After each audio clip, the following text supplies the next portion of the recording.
রাজধানীর পল্লবীর ৭ বছর বয়সী শিক্ষার্থী রামিসা আক্তার হত্যাকাণ্ডকে কেন্দ্র করে সামাজিক যোগাযোগ মাধ্যমে এখন তীব্র ক্ষোভ ও প্রতিবাদের ঝড় বইছে। শিশু নির্যাতন ও নৃশংস এই হত্যাকাণ্ডের ঘটনায় সাধারণ মানুষ থেকে শুরু করে ছবি জঙ্গনের তারকারাও সোচ্চার হয়েছেন। এবার এই ঘটনার কঠোর নিন্দা ও দৃষ্টান্তমূলক শাস্তির দাবি জানিয়েছেন জাতীয় চলচ্চিত্র পুরস্কারপ্রাপ্ত চিত্রনায়িকা তমা মির্জা।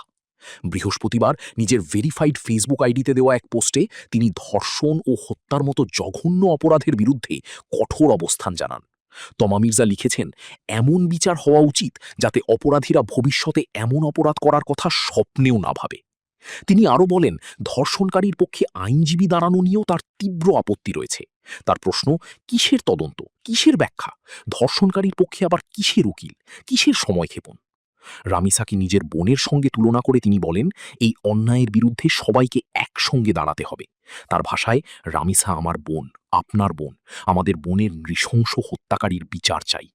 এদিকে আলোচিত এই ঘটনায় গ্রেপ্তার হওয়া আসামি সোহেল রানা আদালতে ১৬৪ ধারায় জবানবন্দি দিয়েছেন। সেখানে তিনি ধর্ষণ ও হত্যার দায় স্বীকার করেন বলে জানা গেছে। জবানবন্দিতে তিনি ঘটনার আগে ইয়াবা সেবন করেছিলেন বলে উল্লেখ করেন। এই নির্মম ঘটনাকে ঘিরে দেশ জুড়ে চলছে তীব্র প্রতিক্রিয়া। সামাজিক মাধ্যমে চলছে বিচার দাবি, দ্রুততম সময়ে দৃষ্টান্তমূলক শাস্তির আহ্বান। শিশু নিরাপত্তা ও ন্যায় বিচার নিয়ে আবারও প্রশ্ন উঠেছে জনমনে। কবে বন্ধ হবে এমন নৃশংসতার পুনরাবৃত্তি?